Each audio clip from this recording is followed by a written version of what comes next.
الرحمن الرحیم بسم اللہ الرحمن الرحیم الحمد للہ رب العالمین وصلی اللہ وسلم علی النبی الأمی رحمۃ للعالمین رب اشرح لي صدری ويسر لي امری واحلل عقدۃ من لسانی یفقهوا قولی رب زدنی علما اللهم وفقنا لما تحب وترضى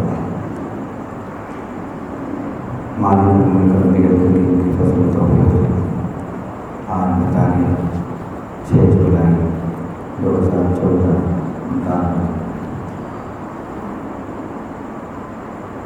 سات رمضان 1433 ابھی نماز تراویح کے پہلے اور دوسرے تکبیر یعنی 8 رکعات میں سورہ اعراف کے آخری 4 اور سورہ انفال کے شروع کے 4 کو اتنا کی گئی. ان رکوعات میں کچھ اہم باتیں آپ کے سامنے پیش کی جا رہی ہیں. خدا تعالیٰ کے عمل کی توفیق. اس سے قبل کہ ہم اپنی بات کا آغاز کریں کچھ گزارشات ہیں ان کو ہماری بہنیں اور بھائی دونوں سماعت فرمائیں.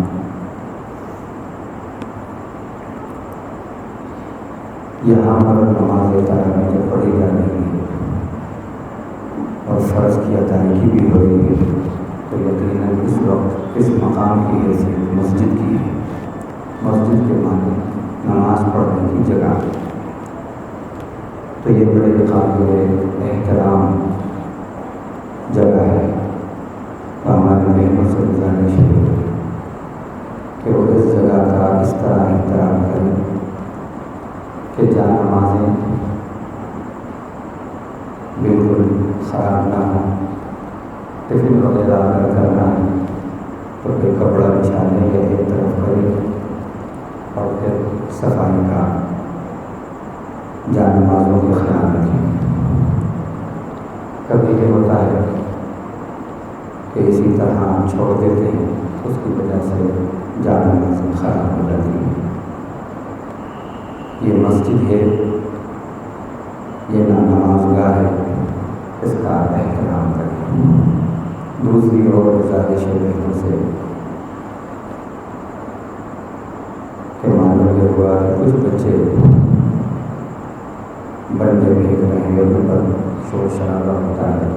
کبھی ان پر بنڈے بھی بھیجتے ہیں تو نقصان ہونے کا بھی خطرہ ہے. یا لائٹیں وغیرہ بھی ہیں, ٹیوب لائٹس وغیرہ. تو اس کی بھی گزارش ہے کہ اپنے بچوں کو اس بات سے بھی روکیں. اور بھائیوں سے گزارش ہے کہ اس قرآن مجید کو جو آپ سن رہے ہیں تراویح کے اندر چاہتے ہیں کہ اور اس میں جان و شان پیدا ہو تو کوشش یہ کریں کہ سرسری طور پر اگر اللہ اس کی آپ کو توفیق دے یہاں جو کچھ پڑھا جا رہا ہے قرآن مجید 12 یا 20 اگر ہو سکے اور اللہ توفیق دے آپ کو دل میں تو ایک بار سرسری طور پر ترجمہ دیکھ لیا کیجیے. تو پھر اس کے بعد جب آپ یہاں پر یہ کچھ اہم باتیں سنیں گے تو اور آپ کو فائدہ ہوگا اور لنک ملتا چلا جائے گا. یہ چند گزارشات کے بعد آپ کے سامنے تلاوت کردہ تراویح میں جو آیات ہیں ان میں کی کچھ اہم باتیں. اللہ تعالیٰ نافرمانوں کو بھی دنیا خوب دیتے ہیں. یہ بھی ہم دیکھتے ہیں جو خدا کو بھولے ہوئے ہیں, خدا سے غافل ہیں, ان کو بھی دنیا خوب مل رہی ہے. تو اس کو دیکھ کر جو خدا کی یاد کرنے والے ہیں, خدا کے وفادار ہیں, ایمان والے ہیں, ان کو کسی بدگمانی کا شکار نہیں ہونا چاہیے اور دل چھوٹا نہیں کرنا چاہیے. بلکہ اللہ تعالیٰ نے ان کو جو نعمت عطا فرمائی ہے ایمان کی, وہ نعمت عظمیٰ ہے بڑی نعمت، سب سے بڑی نعمت، اعظم بھی نہیں، عظمیٰ، سپرلیٹو ڈگری، سب سے بڑی نعمت ہے۔ اور اس نعمت کا اللہ تعالیٰ نے کہا کہ یاد کرو اس نعمت کو، یہ نعمت ایمان اور نعمت اسلام ہے، بہت بڑی نعمت ہے۔ وَاذْكُرُوا نِعْمَتَ اللَّهِ عَلَيْكُمْ إِذْ كُنْتُمْ أَعْدَاءً فَأَلَّفَ بَيْنَ قُلُوبِكُمْ فَأَصْبَحْتُمْ بِنِعْمَتِهِ إِخْوَانًا۔ اللہ کی نعمت کو یاد کرو جو اس نے تم پر دی کہ اسلام کی نعمت سے تمہیں نوازا، ایمان کی نعمت سے نوازا۔ اس سے پہلے تم ایک دوسرے کے دشمن تھے، لڑائی جھگڑوں میں رہتے تھے، اب تم اس نعمت کی وجہ سے بھائی بھائی ہو گئے۔ تو یہ نعمت اسلام بڑی نعمت ہے، نعمت ایمان بڑی نعمت ہے۔ اس نعمت کی جتنی قدر کریں گے اتنے ہی معاشرے کے اندر اخوت، بھائی چارگی، محبتیں اور اتحاد آئیں گی، اور اس نعمت اسلام کی، ایمان کی جتنی ناقدری ہوگی، اس میں کمزوری آئے گی، اتنے ہی انتشار قوم کے اندر بڑھتے جائیں گے۔ آج آپ دیکھیے ایمان کی کمزوری انتشار پیدا کرتی ہے، ایمان کی کمزوری بد اخلاقی پیدا کرتی ہے، ایمان کی کمزوری بے خوفی، خدا سے بے خوفی پیدا کرتی ہے، ایمان کی کمزوری معاملات کے اندر خرابی پیدا کرتی ہے۔ ایک ایمان پختہ ہو جائے، اللہ پہ یقین پختہ ہو جائے، اللہ کا خوف آ جائے، تو پھر یہ بیماریاں جس کے سبب انتشار، فساد ہم دیکھ رہے ہیں، یہ سب ختم ہو جائے۔ تو فرمایا ان لوگوں کے بارے میں جو اللہ کو بھلائے ہوئے ہیں، جب ان کے سامنے بات آئی اللہ کی، ان کو یاد دلائی گئی اللہ کی بات، ایمان کی دعوت ان کو دی گئی، لیکن انہوں نے سنی کی انسنی کر دی اور غافل ہو گئے، تو پھر کیا ہوگا؟ فرمایا فَلَمَّا نَسُوا مَا ذُكِّرُوا بِهِ أَنجَيْنَا الَّذِينَ يَنْهَوْنَ عَنِ السُّوءِ، جب ان کو یاد دہانی کی گئی تھی جن باتوں کی، نصیحت کی گئی تھی جن باتوں کی کہ ایمان لاؤ، یہ شرک چھوڑو، یہ بت پرستی چھوڑو، لیکن انہوں نے جب بھلا دیا، غافل ہو گئے اور وہ شرک میں مبتلا رہے، تو پھر کیا ہوا؟ شرک پر عذاب آتے ہیں خدا کے۔ شرک جہاں ہوتا ہے، شرک کی جہاں بہتات ہوتی ہے، جہاں بدعتوں کی بہتات ہوتی ہے، وہاں پر خدا کے عذاب آتے ہیں، وہاں انتشار ہوتا ہے، وہاں اختلافات ہوتے ہیں، وہاں مسجدوں کے اندر سر پھٹم پھٹکا ہوتے ہیں، یاد رکھیے۔ تو جب ان کو نصیحت کی گئی اور انہوں نے اس نصیحت کو بھلا دیا، تو پھر ہم نے کیا کیا؟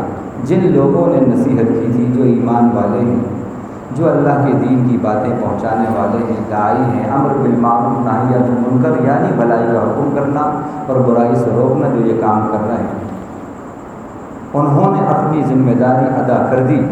اس کے بعد بھی اگر نہیں مانا ہے ان لوگوں نے، تو پھر کیا ہوا؟ انجینا الذین ینہون عن السوء، جو برائی سے روکتے تھے ہم نے ان کو بچا لیا۔ جب عذاب آیا تو ہم نے ایمان والوں کو جو امر بالمعروف نہی عن المنکر کا کام کرتے تھے ان کو ہم نے بچا لیا۔ معلوم یہ ہوا کہ عذابات سے جو چیز بچا سکتی ہے وہ کیا ہے؟ بھلائیوں کا حکم کیجیے اور برائی سے روکیے۔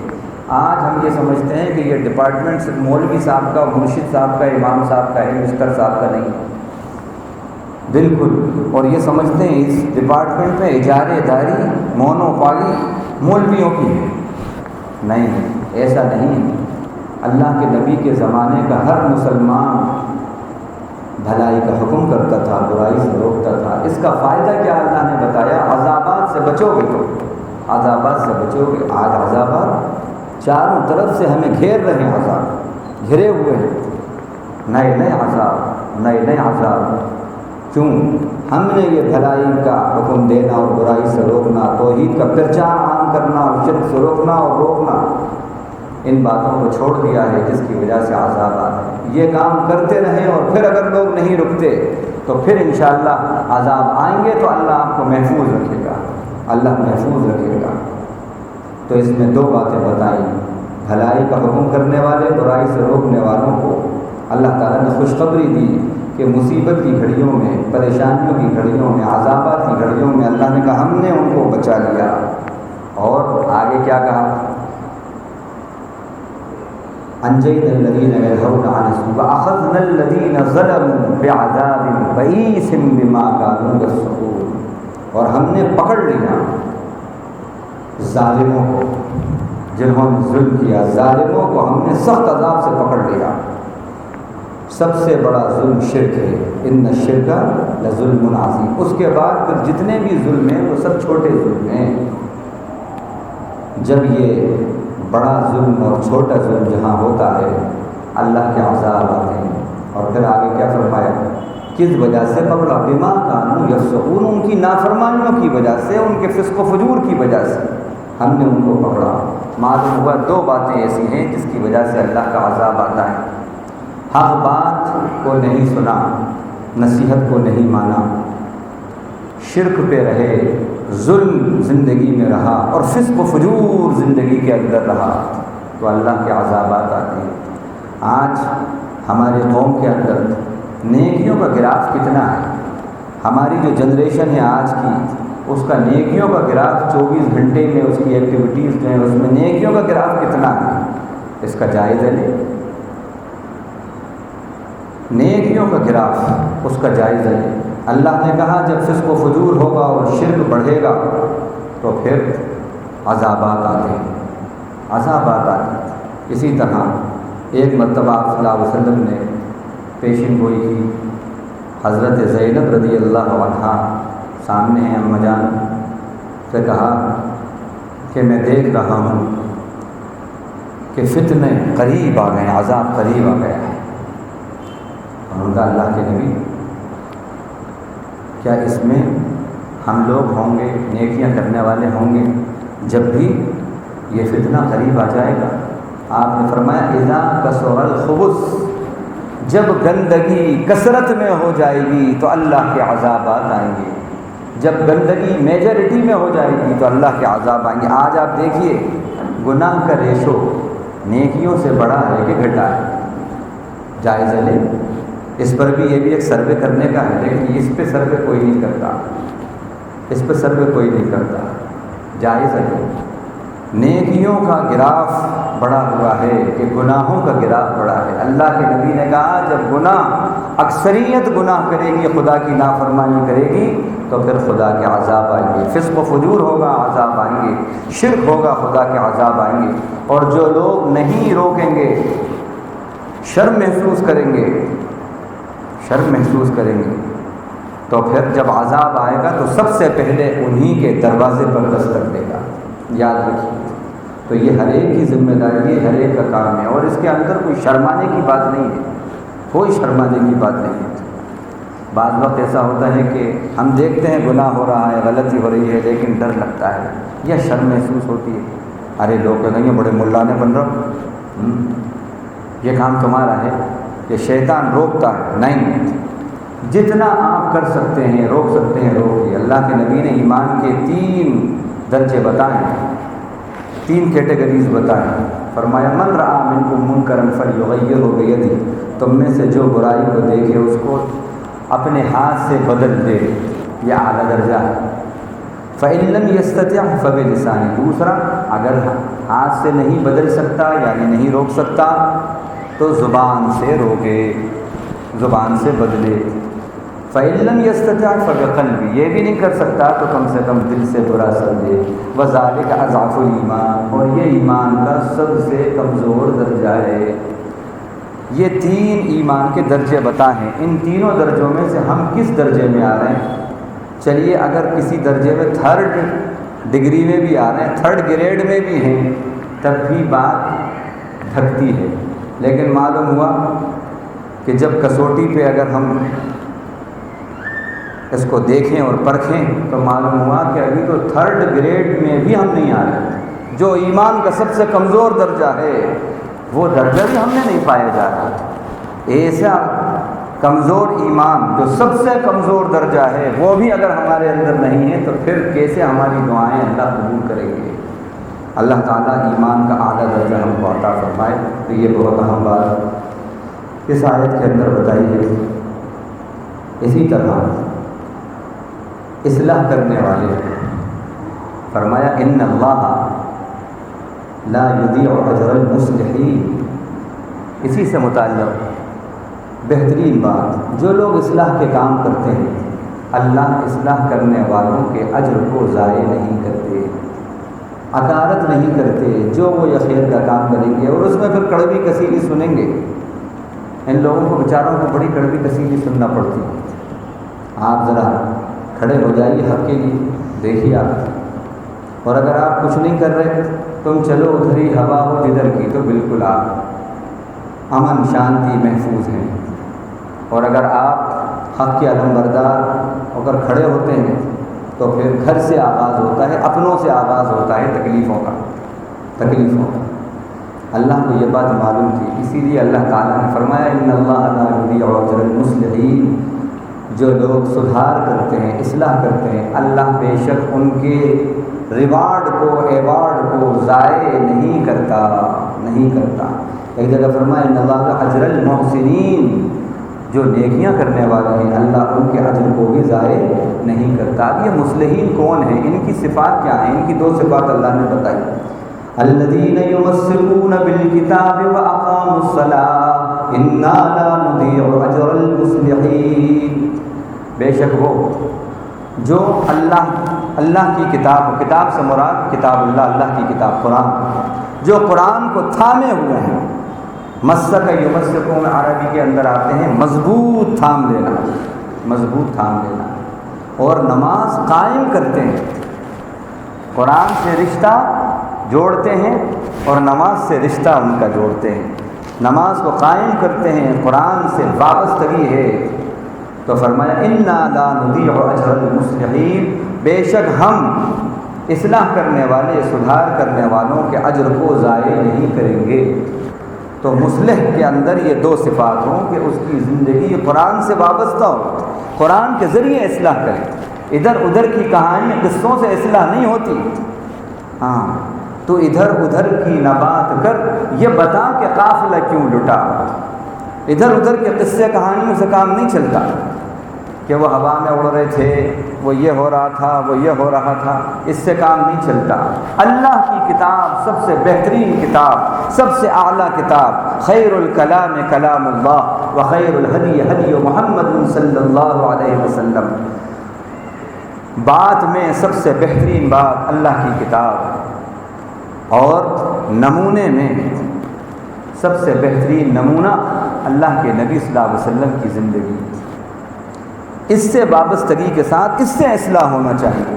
آج ہم یہ دیکھتے ہیں کہ 3 گھنٹے کی تقریروں کے اندر ایک آیت بھی نہیں ہے، ایک حدیث بھی نہیں ہے، ایک صحابی کی ایک بھی بات نہیں ہے، بس ادھر کے قصے ادھر کی کہانیاں، یہ کرامت اور وہ کرامت، بات اسی کے اندر پوری رات گزر گئی، غلو اور مبالغے۔ ارے جو خیر الکلام ہیں، اللہ کی بات، اس سے آغاز کرو، اس کے ذریعے اصلاح کرو۔ اللہ نے کہا کہ اس قرآن کے ذریعے نصیحت کرو، تو مصلح کو یہ چاہیے کہ وہ قرآن سے وابستگی کے ساتھ قرآن کے پیغام کو عام کرے، اور نماز پڑھے نہیں، نماز قائم کرے، یعنی جو دوسروں سے کہہ رہا ہے نماز قائم کرنے کا مطلب یہ ہے کہ نماز کا ماحول بنائے، اپنے گھر میں نماز کا ماحول بنائے، وقت پر پڑھے، پوری پڑھے، پورے 12 مہینے پڑھے، پوری زندگی پڑھے، اور جو نماز کے تقاضے ہیں ان کو پورا کرے۔ یہ اقامت صلاح ہے، اقامت صلاح۔ اس طرح یہ مصلح کی شان بتائی ہے اللہ نے، جو ایسا کرے گا اللہ کہہ رہے ہیں کہ اس کے اجر کو ہم ضائع نہیں کریں گے، بھلے ہی آپ حق بات کہیں، اصلاح کی بات کریں، اگر آپ کو کڑوی کثیری سننا پڑ رہی ہیں اللہ کے خاطر تو سنیے، رسول کے خاطر سننا پڑ رہی ہیں سنیے۔ یہ تو بہت ہی خوش نصیبی کی بات ہے کہ ان کی نسبت پر آپ کو ستایا جا رہا ہے، ان کو خود لاج آئے گی جن کا کہ کہلاتا ہوں میں،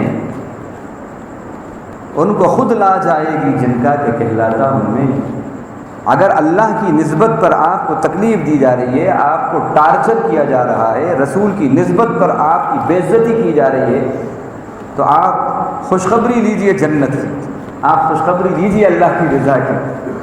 یہ تو کچھ بھی نہیں ہے۔ صحابہ کرام نے، ہمارے اسلاف نے تو امر بالمعروف نہی عن المنکر اور اصلاح کے کام میں اپنی جانیں تک گنوائی ہیں۔ الحمدللہ آج تو بڑا آسان ہے، آج تو امر بالمعروف نہی عن المنکر کے لیے لوگ بلاتے ہیں، ریڈ کارپٹ بچھاتے ہیں اور آپ کو بلاتے ہیں اور پلین کا ٹکٹ بھیجتے ہیں اور آپ کو بلاتے ہیں اور سنتے ہیں۔ یہ دور تو وہ ہے، اس میں بھی اگر ہم امر بالمعروف نہی عن المنکر کا کام نہیں کریں تو یہ تو پھر ہماری بڑی بد نصیبی ہے۔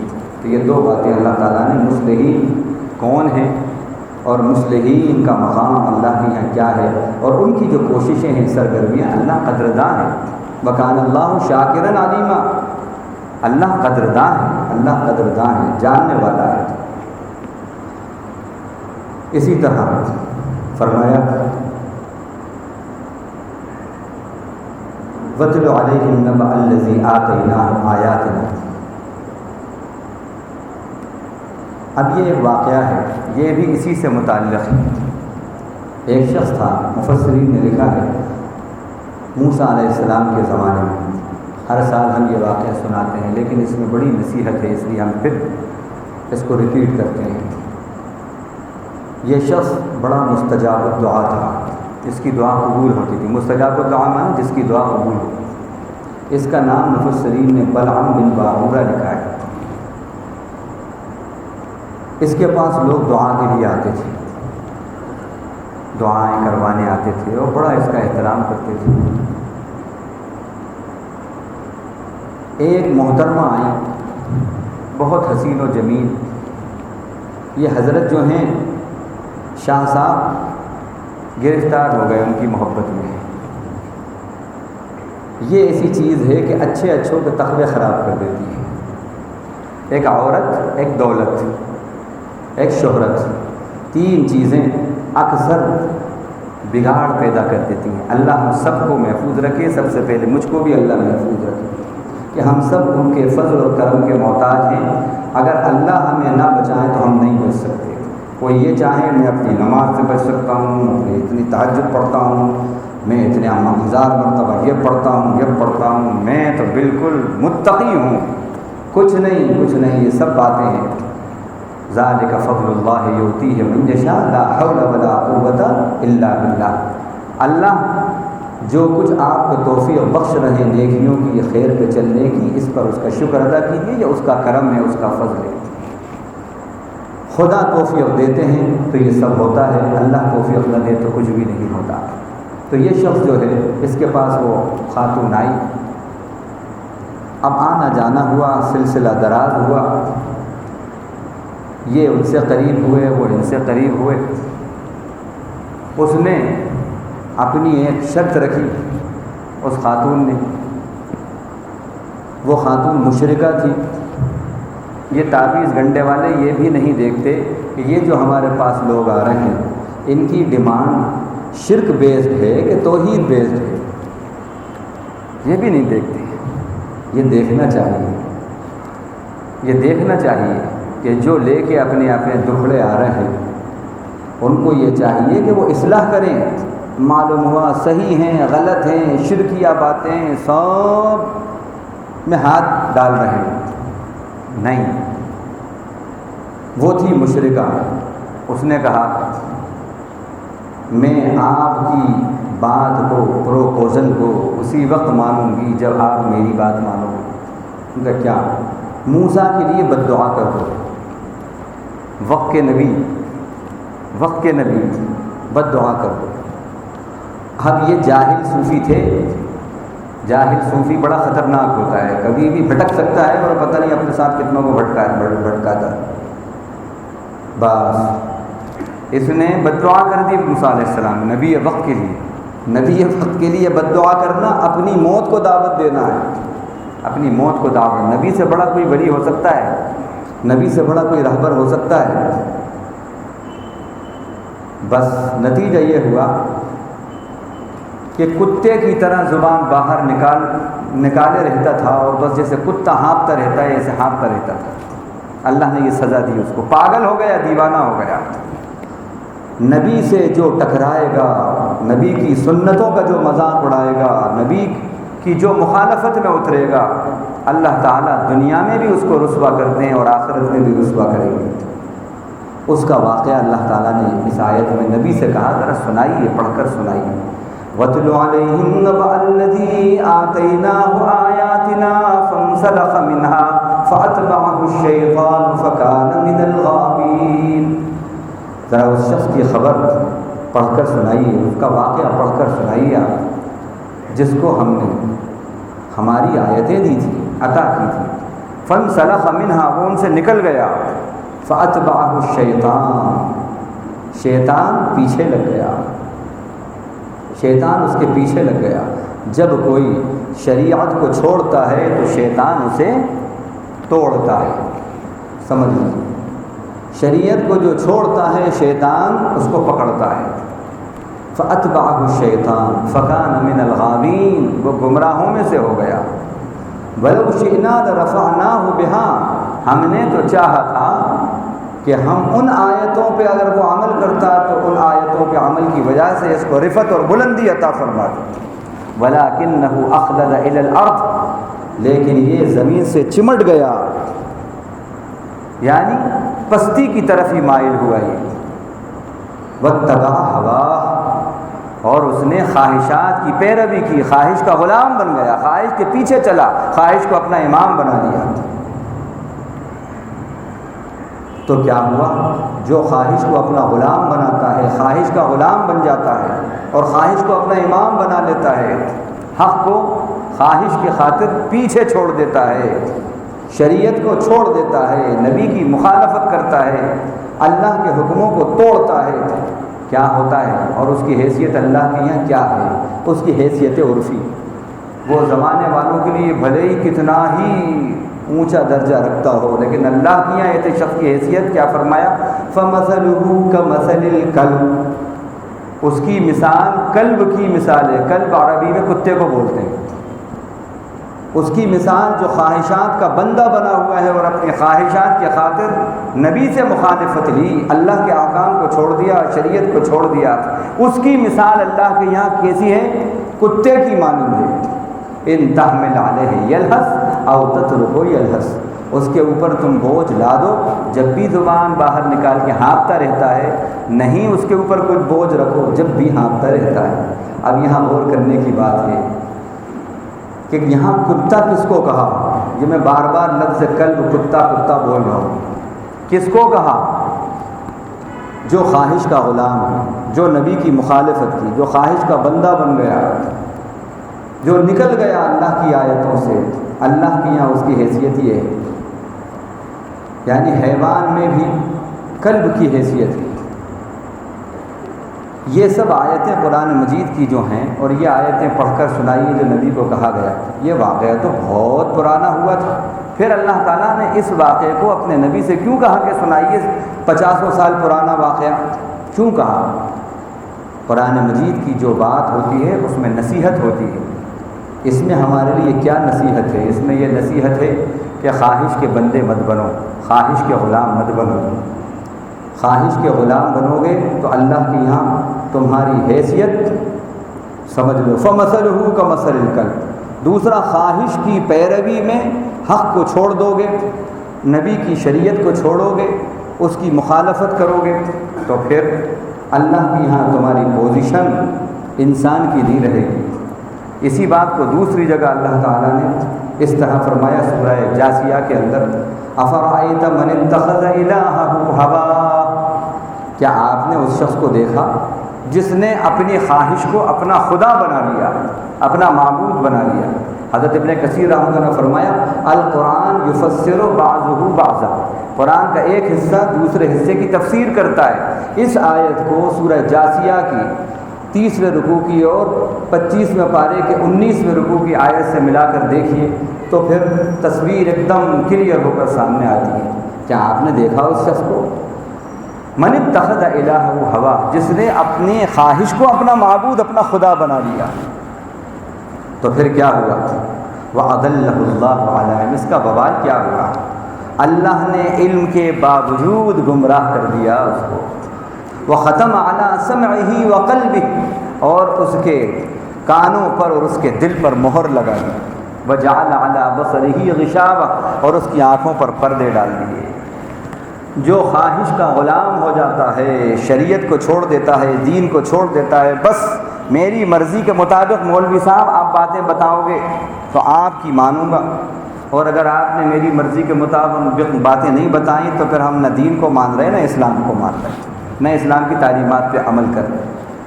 ایسا شخص اللہ کے یہاں کیسا ہے؟ ایک تو وہ بات، دوسرا یہ کہ وبال اس کا کیا ہوتا ہے؟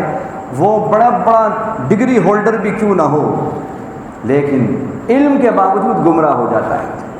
علم کے باوجود ہم اس پر مثال دیتے ہیں اکثر ابو الفضل اور فیضی، ان دو بھائیوں جو اکبر کے دربار کے اندر، ایک بھائی فیضی بڑا شاعر تھا اپنے زمانے کا، اقبال اور غالب، اور ابو الفضل تو بہت بڑا عالم، بہت بڑا عالم، اتنا بڑا عالم کہ عربی میں اس نے سواتع الالہام نام کی ایک تفسیر لکھی، اور وہ تفسیر 8 جلدوں میں، اور ایسی تفسیر کہ پوری تفسیر میں ایک بھی حرف نقطے والا استعمال نہیں کیا۔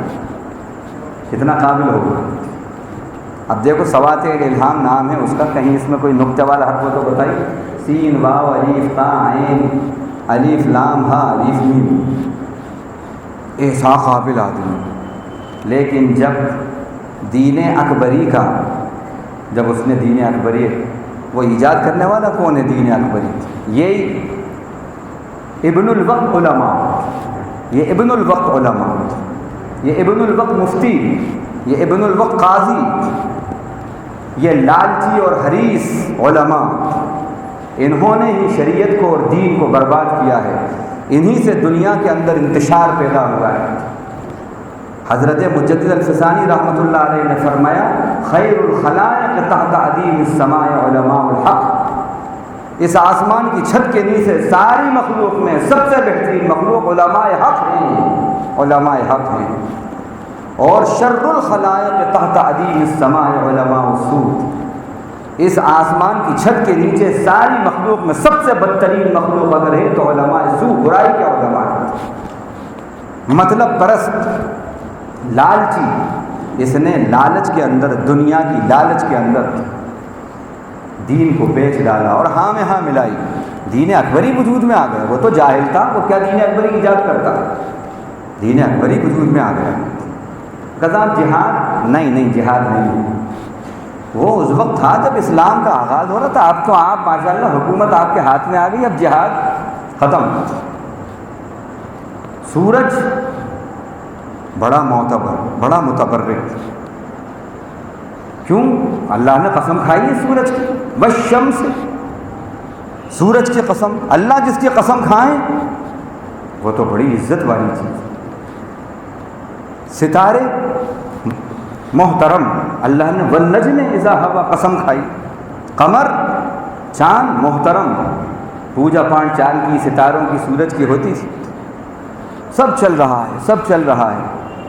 جب اس کا انتقال ہوا تو اس کے تہ خانے سے 2 بڑے بڑے صندوق سونے کے سکے سے بھرے ہوئے نکلے۔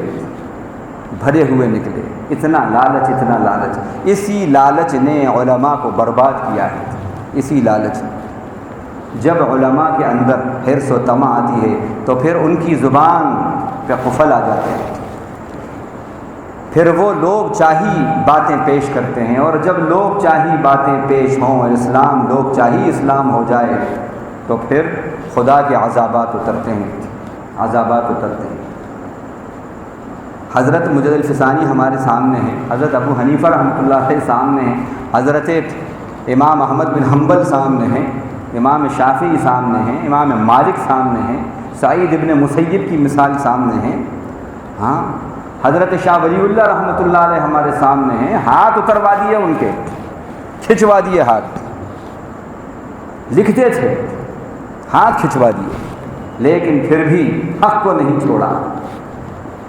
حضرت ابو حنیفہ زہر کا پیالہ جیل میں بند، احمد بن حنبل کوڑے لگائے، سعید ابن مسیب برہنہ کر کے پورے شہر کا طواف کروایا، جس کی توتی بولتی تھی سید التابعین جو تھا۔ یہ کیا دیوانے ہو گئے تھے؟ بادشاہ وقت نے بڑے بڑے آفر کیے، ٹھکرا دیا۔ کیوں؟ اس لیے کہ اگر میں نے مانا تو حق کی زبان رک جائے گی، اس پر قفل لگ جائے گا، پھر یہ کہیں گے یہ کہو تو وہ کہنا پڑے گا، رب جو چاہیں گے وہ اس کے اندر کمی آ جائے گی۔ قاضی القضات کا عہدہ حضرت ابو حنیفہ رحمۃ اللہ علیہ کو چیف جسٹس کا عہدہ پیش کیا گیا، اور ان کا نہیں، میں عہدہ قبول نہیں کروں گا، اسی طرح اللہ کی بات کہوں گا۔ اس پر بادشاہ ناراض ہوا، قید خانے میں بند کروا دیا۔ یہ کیا لوگ دیوانے تھے؟ کیا دیوانے تھے؟ آج تو یہ حال ہے کہ ہاں میں ہاں جی حضوری والا اسلام۔ اللہ تعالی ہمیں محفوظ رکھے۔ یہ واقعہ سنایا ہے ان لوگوں کے لیے جو خواہش کے بندے بن جاتے ہیں، خواہش کے غلام بن جاتے ہیں، تو پھر کیا ہوتا ہے؟ اللہ دلوں پر مہر لگا دیتے ہیں، علم کے باوجود گمراہی آتی ہے۔ کیسا علم، ہزاروں صفحے عربی میں لکھ ڈالے، ایک حرف استعمال نہیں کیا ہے نقطے کا، ایسا قابل آدمی، فیضی اتنا قابل آدمی، لیکن علم کے باوجود گمراہ کر دیا اللہ نے۔ یہ قرآن کی گواہی ہے، جھوٹی نہیں ہو سکتی۔ دلوں پر مہر، آنکھوں پر پردے، کانوں پر مہر۔ اللہ ہمیں اخلاص دے، اپنا خوف دے، اور حق بات جرأت کے ساتھ کہنے کی ہمیں توفیق عطا فرمائے، حکمت کے ساتھ کہنے کی توفیق عطا فرمائے۔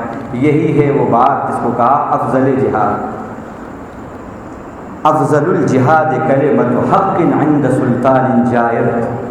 یہ معمولی بات نہیں ہے۔ ظالم بادشاہ کے سامنے حق بات کہنا یہ سب سے افضل جہاد ہو۔ جہاد میں بھی افضل جہاد، افضل جہاد۔ اللہ اپنے کرم سے، اپنے فضل سے ہمیں خواہشات کا غلام نہ بنائے، خواہش کا غلام نہ بنائے، بلکہ اپنا غلام بنائے، اور اپنی پسند پہ چلنے کی ہمیں توفیق عطا فرمائے، اور استقامت اللہ ہم کو عطا فرمائے۔ تو یہ اہم باتیں جو ہیں ہمارے لیے اس میں بڑا درس ہے، بڑا درس ہے۔ اسی طرح جہنم کے اندر کون لوگ ہوں گے؟ جہنم کن سے بھری جائے گی؟ اب جو صفات بتائی ہیں ان کا ذرا جائزہ لیں، کہیں خدا نخواستہ کچھ سمٹمز ہم میں تو نہیں پائے جا رہے۔ ہم یہ تو نہیں کہہ رہے، بلکہ ہم یہ کہہ رہے کچھ سمٹمز تو نہیں پائے جا رہے۔ اگر پائے جا رہے ہیں تو یہ مغفرت کا مہینہ ہے، رحمت کا مہینہ ہے۔ اپنی مغفرت اور رحمت کرا لیجیے، اور اس مہینے میں سچی توبہ کیجیے کہ توبہ کا مہینہ ہے۔ پاک صاف جب ہو جائیں تو پھر پوری زندگی اور پورے سال پاک صاف رہیے، بالکل نیت خالصہ کے ساتھ پورا رمضان گزاریے۔ اس بغاوت کی نیت کے ساتھ نہیں کہ بس اب تو سن رہے ہیں، نماز بھی اب پڑھ رہے ہیں، عید کا چاند دیکھ کر نماز کی چھٹی، ابھی سے یہ خیال ہے، ابھی سے یہ نیت ہے کہ بس جو کرنا ہے نیکیاں جتنی پڑھنا ہے نمازیں سب رمضان میں پڑھنا ہے، اس کے بعد رمضان غیر چھٹی۔ 90% مسلمانوں کی نیت یہ ہوتی ہے۔ ایسی بغاوت کی نیت کے ساتھ آپ کی عبادت زیادہ انقلابی نہیں بنتی۔ تو اللہ تعالیٰ جہنمیوں کے بارے میں کیا کہہ رہے ہیں دیکھیے، وَلَقَدْ ذَرَأْنَا لِجَهَنَّمَ كَثِيرًا مِّنَ الْجِنِّ وَالْإِنسِ لَهُمْ قُلُوبٌ لَّا يَفْقَهُونَ بِهَا وَلَهُمْ أَعْيُنٌ لَّا يُبْصِرُونَ بِهَا وَلَهُمْ آذَانٌ لَّا يَسْمَعُونَ بِهَا أُولَٰئِكَ كَالْأَنْعَامِ بَلْ هُمْ أَضَلُّ أُولَٰئِكَ هُمُ الْغَافِلُونَ۔ ابھی آپ کو مثلُهُ مثل الکلب سنا آپ نے، جو خواہش کا غلام ہوتا ہے، نبی کی مخالفت کرتا ہے، نبی کی باتوں کو، اللہ کی باتوں کو چھوڑ دیتا ہے۔ اللہ کی یہاں قلب کی حیثیت ہے، اس کی قلب کی حیثیت۔ اب یہاں دیکھیے فرمایا ہم نے پھیلا دیا ہے جہنم کے لیے بہت سے جنات اور انسان۔ کون ہیں جہنم میں جانے والے؟ جنات اور انسان۔ لہم قلوب لا یفقہون بہا، وہ ہیں کہ ان کے دل تو ہیں لیکن دلوں سے سمجھنے کا کام نہیں لیتے۔ وَلَهُمْ أَعْيُنٌ لَّا يُبْصِرُونَ بِهَا، ان کی آنکھیں تو ہیں لیکن آنکھوں سے بصارت کا دیکھنے کا کام نہیں لیتے۔ وَلَهُمْ آذَانٌ لَّا يَسْمَعُونَ بِهَا، کان تو ہیں لیکن کانوں سے سنتے نہیں۔ اب یہ بتائیے آدمی کی آنکھیں ہیں تو دیکھے گا نہیں تو کیا کرے گا، کان ہیں سنے گا نہیں تو کیا کرے گا۔ یہ کون سے سننے کی بات ہو رہی ہے، کون سے دیکھنے کی بات ہو رہی ہے، کون سے سمجھنے کی بات ہو رہی ہے؟ آنکھیں تو ہیں لیکن نبی کو نہیں پہچانا، اللہ کے کلام کو نہیں پہچانا، دل تو ہے لیکن اللہ کی باتوں کو نہیں سمجھ رہے، کان تو ہیں لیکن اللہ کی باتوں کو نہیں سن رہے، باقی سب سن رہے ہیں۔ یہ اس سماعت کی بات ہے، اس سمجھ کی بات ہے۔ تو جو دل رکھتے ہوئے نہیں پہچانے اللہ کی باتوں کو، آنکھیں رکھتے ہوئے اللہ سے اندھے رہیں، کان رکھتے ہوئے اللہ کی باتوں سے محروم رہیں، تو پھر وہ کیسے لوگ ہیں؟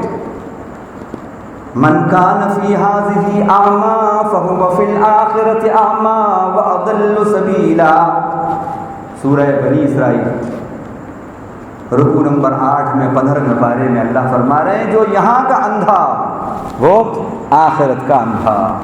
اور سورہ حج میں فرمایا اللہ تعالیٰ نے 17ویں پارے میں انہا لا تعمی الابصار ولکن تعمی القلوب التی فی الصدور، آنکھیں اندھی نہیں ہوتی بلکہ جو دل ہیں سینوں میں وہ اندھے ہو جاتے ہیں۔ تو اصل بینائی ہے دل کی بینائی، آنکھ کی بینائی کو بصارت کہتے ہیں، دل کی بینائی کو بصیرت کہتے ہیں۔ اللہ ہم سب کو بصیرت، ایمان کی بصیرت عطا فرمائے، ایمان کی معرفت عطا فرمائے، تو جہنم بھری جائے گی، جہنم کو وسعت دی جائے گی ایسے لوگوں سے جو دل کو، آنکھوں کو اور کانوں کو اللہ کو سمجھنے کے لیے، رسول کی بات کو، دین کو سمجھنے کے لیے استعمال نہیں کرتے۔ آج مجھے بتائیے، ہمارے پاس دنیا کی بڑی بڑی ڈگریاں ہیں، ہمارا گنیز بک آف ورلڈ میں ہمارا نام ہے، اتنے جینیس ہیں ہم، پورے خاندان میں ہماری جینیسٹی کے چرچے ہیں۔ ہاں، ڈگریاں 2 سطروں میں آتی ہیں ہماری، جتنے ٹر ہیں سب لگے ہوئے ہیں ہم سے، لیکن دین کے معاملے میں یہ ہے کہ دعائے قنوت 80 سال ہو گئی، دعائے قنوت بھی نہیں آتی، سبحانک اللہم ابھی صحیح یاد نہیں ہے۔ سورۃ الفاتحہ اگر سنیں تو اس میں بھی 10 غلطیاں ہیں۔ کیا ہے؟ دین کے معاملے میں بدھو ہیں، اور دنیا میں ہمارے چرچے ہیں، ہم میڈیٹر بنے ہوئے ہیں، ہاں ڈبیٹر بنے ہوئے ہیں، اور پتہ نہیں کیا کیا بنے ہوئے ہیں، آربیٹر بنے ہوئے ہیں، جتنے ٹر ہیں وہ سب ہم میں ہیں، لیکن دین کے معاملے میں سے وہ تو مولوی صاحب کا بھائی، مولوی صاحب ہم بھلا یہ قرآن کی بات بتانا، ارے اس کے لیے 20 علوم کی ضرورت ہے، 15 علوم کی ضرورت ہے۔ بڑا اچھا شیطان نے پٹی پڑھا کے روک دیا، افیم کی گولی کھلا کے روک دیا، نہیں، جتنا آتا ہے اتنا بتاؤ۔ کون کہتا ہے کہ آپ پورا قرآن بتاؤ؟ جتنا سمجھتے ہو اتنا بتاؤ۔ کلمہ آتا ہے، کلمے کے معنی معلوم ہے، بس کلمہ بتاؤ۔ بھائی آپ کو اے سے لے کے زیڈ تک لکھنا آتا ہے تو اے بی سی ڈی تو سکھا سکتے ہو نا۔ یہ کون کہہ رہا ہے آپ کو کہ آپ پورا ہاؤ آر یو کہنا سکھاؤ؟ یہ کون کہہ رہا ہے؟ کم سے کم اے بی سی ڈی آتی ہے تو اے بی سی ڈی سکھا دو، اتنا تو کر سکتے ہو۔ جتنا دین معلوم ہے اتنا دین پھیلاؤ۔ کتنا آسان ہے، کتنا آسان ہے۔ جتنے مطمئن ہو، جس میں تمہاری زندگی میں جن باتوں سے انقلاب آیا ہے دین کی، ان باتوں کو پھیلاؤ بس۔ یہ کون کہہ رہا ہے آپ کہ آپ تفسیر لے لے کے سب جگہ پہنچو؟ یہ کون کہہ رہا ہے؟ دین کی جس بات سے آپ کو فائدہ ہوا ہے، آپ کو سمجھ میں آ گئی ہے، وہ بات آپ پھیلاؤ۔ تو جہنم ان لوگوں سے بھری جائے گی جو آنکھیں رکھتے ہوئے اندھے ہیں، کان رکھتے ہوئے اندھے ہیں، دل رکھتے ہوئے ناسمجھ ہیں۔ لہم قلوب لا یفقہون بہا ولہم اعین لا یبصرون بہا ولہم آذان لا یسمعون۔ اب ان کی حیثیت اللہ کی کیا ہے؟ دیکھیے کیا کہہ رہے ہیں، ہم نہیں کہہ رہے ہیں، اللہ کہہ رہے ہیں اولئک کالانعام بل ہم اضل۔ یہ لوگ چوپایوں کی مانند ہیں، چوپایوں کی مانند ہیں، بس ساری صلاحیتیں، سارے ٹیلنٹس ہمارے، ساری ایبلٹی، ساری فیسلٹی سب دنیا کو سمجھنے کے لیے، دنیا کو سمجھنے کے لیے، اور دین کو سمجھنے کے لیے کچھ ہے ہی نہیں۔ تو ایسے لوگوں کو اللہ نے کہا ان کی حیثیت کل انعام، چوپایوں کی مانند ہے۔ بلکہ اللہ نے ایک بات آگے کیا کہا؟ چوپایوں کی بھی عزت بڑھا دی۔ آگے دو لفظ بول کے چوپایوں کی عزت بڑھا دی، ان سے بھی بل ہم اضل، بلکہ چوپائے بھی ان سے اچھے ہیں، یہ تو ان سے بھی زیادہ گمراہ ہیں۔ زال نہیں کہا، ازل کہا۔ یہ ازل جو ہے یہ زال کا سپرلیٹو ڈگری ہے، یعنی ان سے بھی گئے گزرے، ان سے بھی گمراہ۔ بیچارہ جانور جو ہے، کبھی آپ نے نہیں دیکھا ہوگا شیروں کا کہ صاحب آج شیروں نے آتنک پھیلا دیا، اتنے بم برسائے، ہاں سانپ سب کے سب آئے اور انہوں نے معلوم ہوا کہ اتنا نقصان کر دیا، اتنوں کو مار ڈالا، اژدہے نکل کے آ گئے اور انہوں نے اتنوں کو مار ڈالا۔ یہ تو بڑے خطرناک جانور ہیں، لیکن وہ بھی اپنے دائرے میں رہتے ہیں۔ لیکن جو ایک اژدہا اور بچھو جو نقصان نہیں پہنچا سکتا، آج ایک انسان اس سے 1000 گنا زیادہ نقصان کر رہا ہے، انسانیت کا 1,00,000 درجہ زیادہ نقصان۔ اسی لیے اللہ نے کہا بل ہم اضل، کہ وہ تو اپنے دائرے میں رہ کر جتنا ہے اس پہ رہتے ہیں، تم نے تو اپنی انسانیت کی حد کو کراس کر لیا، حد کو پار کر لیا۔ بل ہم اضل، بلکہ وہ تو ان سے بھی زیادہ گمراہ ہیں۔ تو اللہ تعالیٰ ہمیں جو صلاحیتیں اللہ نے ہمیں دی ہیں، عقل کی صلاحیت، آنکھوں کی صلاح، قوت سماع، قوت بصارت، اللہ ان صلاحیتوں کو ہمیں اپنی معرفت حاصل کرنے میں، اپنے رسول کی باتوں کو سمجھنے میں اور دین کو سمجھ کر سمجھانے میں اللہ اس کی بھی ہمیں توفیق عطا فرمائے۔ اب یہ آخری بات سورہ اعراف کی جو رہ گئی ہے، 2 باتیں کہہ کے بس بات ختم ہوتی ہے۔ اللہ کا ولی کون ہے اور اللہ اپنے ولی پر کیسے کیسے احسان کرتے ہیں اور ذکر کی حقیقت کیا ہے، یہ 2 باتیں۔ ولی کا نام آتے ہی ہم یہ سمجھتے ہیں ایکسٹرا آرڈینری وہ ہے، وہ بالکل وہ ہے کہ جو شادی بیاہ سے دور، بیوی بچوں سے دور، دنیا سے دور، بس ایک جگہ بیٹھا ہے، بس اللہ اللہ کر رہا ہے، اللہ کا ولی، اللہ کا ولی۔ اگر ولی کا یہی تصور ہے تو اس کا مطلب صحابہ سب کے سب کوئی بھی ولی نہیں تھا۔ ہاں اللہ کے نبی بھی نعوذ باللہ ثم نعوذ باللہ، یہ تو نبی پر بھی صادق نہیں آتی یہ بات۔ یہی تو بات تھی کہ مشرکین مکہ نے کہا ما لہذا الرسول یاکل الطعام ویمشی فی الاسواق، یہ کیسے رسول ہیں، یہ کھاتے پیتے بھی ہیں، بازاروں میں بھی چلتے ہیں۔ تو کیا تصور تھا ان کے یہاں پر؟ کوئی چمتکار ہونا چاہیے، ولی وہ ہے جس سے کوئی چمتکار ہو تاکہ ہم نمسکار کریں اس کو۔ ہمارے یہاں ولی کا کیا تصور ہے؟ ولی کا تصور ہے کوئی چمتکار دکھائیں، بابا۔ اگر یہی بات ہے تو 1,24,000 صاحب ہمیں سے کسی ایک کی بھی بات یہاں پر فٹ نہیں ہوتی، کوئی بھی ایسا نہیں۔ تو کیا نعوذ باللہ وہ ولی نہیں تھے؟ جو یہ سمجھیں وہ غبی ہے، غبی بے وقوف ہے۔ ارے وہ تو ولیوں کے سردار تھے، ساری دنیا کے ولی، ساری دنیا کے بڑے بڑے اولیاء اللہ سب ایک طرف، اللہ کے نبی کا ایک صحابی سب پہ بھاری، اللہ کے نبی کا ایک صحابی سب پہ بھاری، سب پہ بھاری۔ یہ اہل سنہ والجماعہ کا عقیدہ ہے۔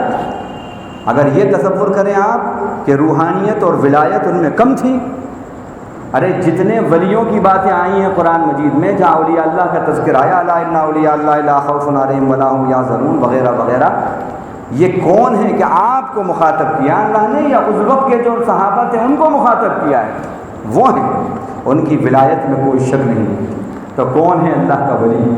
اب یہ سنیے، ان ولی اللہ الذی نزل الکتاب وهو یتولی الصالحین، بے شک میرا دوست، میرا ولی، میرا قریب رہنے والا، ولا جلی سے ولی بنا، اس کو کہتے ہیں قریب رہنے والا، کیونکہ دوست قریب ہوتا ہے اس لیے دوست کو بھی ولی بول دیتے ہیں۔ میرا ولی اللہ ہے، اور وہ ہے جس نے کتاب کو اتارا، نزل الکتاب وہو یتولی الصالحین، اور وہ نیک لوگوں کا ولی ہوتا ہے۔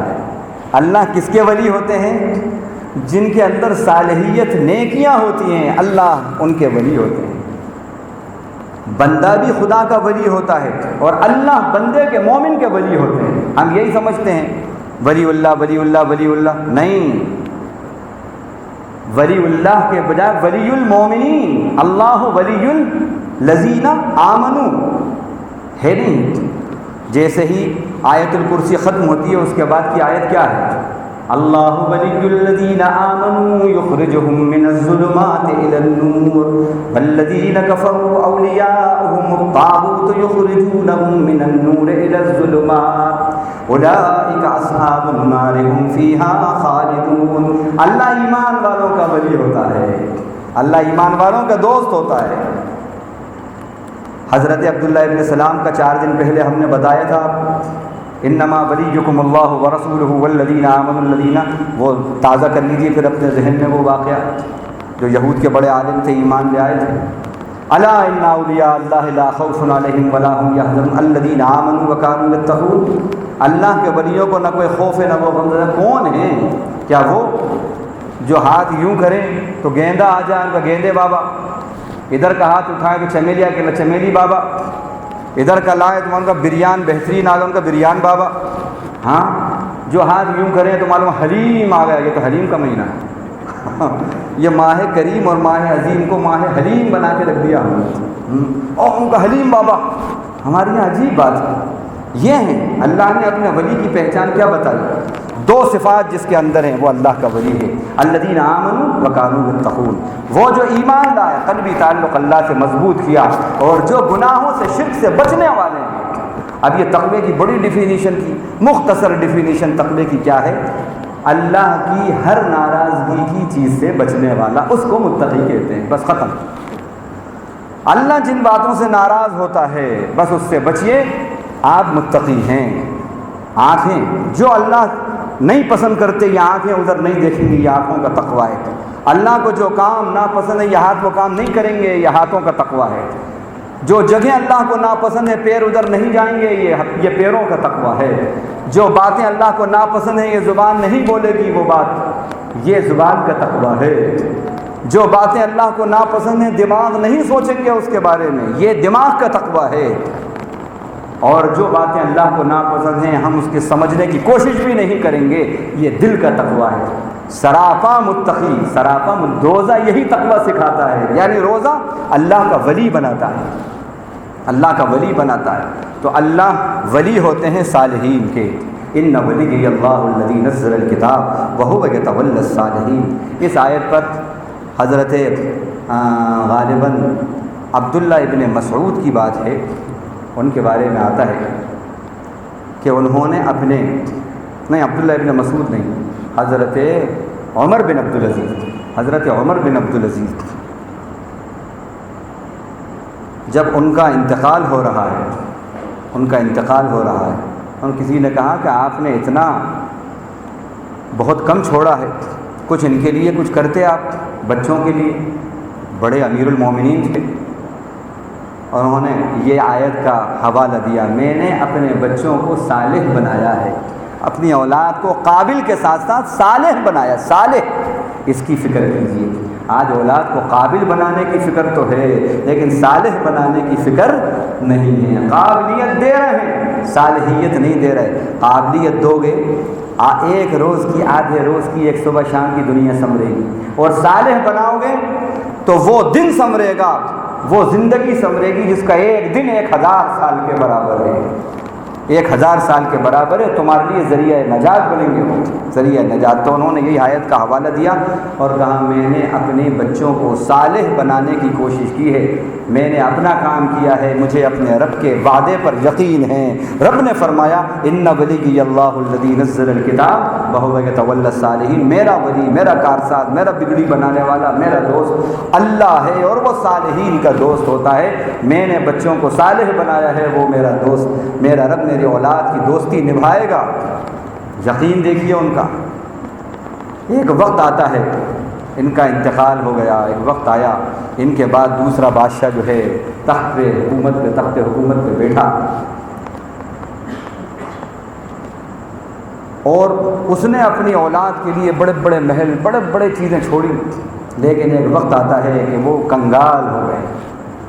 اور اس وقت امام بخاری رحمۃ اللہ علیہ کے استاد امام زہری رحمۃ اللہ علیہ بتاتے ہیں کہ میں نے خود اپنی آنکھوں سے یہ دیکھا کہ وہ اولاد بادشاہوں کی جن کے لیے بادشاہ نے ادھر سے ادھر سے سب دغل فصل کر کے ان کو بنانے کی کوشش کی تھی، ان کو میں نے دیکھا قرض مانگتے ہوئے، ان اولاد کو قرض مانگتے ہوئے دیکھا، اور اس کے مقابلے میں عمر بن عبد العزیز کی اولاد کو میں نے دیکھا، جہاد کے منادی نے ندا دی تو ایک ایک بچے نے 100 اور 2 سے گھوڑے اللہ کے راستے میں ڈونیٹ کیے، جبکہ چھوڑا کتنا تھا؟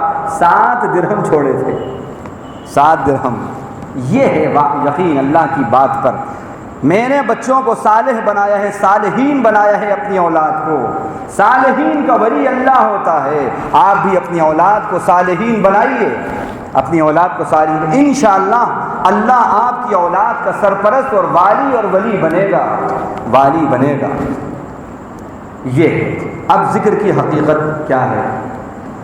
بات اوپر سے ہے، میں وہ چھوڑتا ہوں۔ ایک بات کہی کہ اپنے رب کو دل میں یاد کرو، گڑ گڑا کے یاد کرو، وَاذْكُرْ رَبَّكَ فِي تَضَرُّعًا وَخِيفًا دُونَ الْجَهْرِ مِنَ الْقَوْلِ، زبان سے بھی آواز نہیں ہو، بالغدو والآصال، صبح یاد کرو، شام کو یاد کرو، بلا تکن من الغافلین، جیسے ایٹم کا نیوکلیس ہوتا ہے ایسے ذکر کا نیوکلیس یہ ہے، آخر کے 2 لفظ 3 لفظ، ولا تکن من الغافلین، اور آپ غافلین میں سے مت ہو جاؤ۔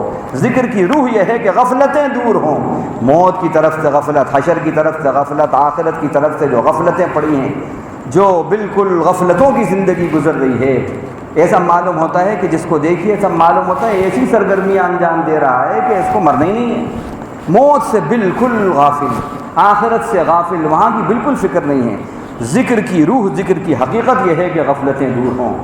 اگر یہ ذکر نصیب ہو جائے، جو ذکر آپ کے اندر آخرت کی فکر کو جگا دے، آپ کے اندر تھرل پیدا کر دے، آپ کے اندر آخرت کے معاملے میں سنسیئرٹی پیدا کر دے، حقیقت میں ذکر کی حقیقت آپ کو مل گئی۔ اللہ ایسے ذکر کی حقیقت ہم کو عطا فرمائے۔ وآخر دعوانا کسی صاحب کی گاڑی کی چابی ہے، یہاں کاؤنٹر پہ رکھی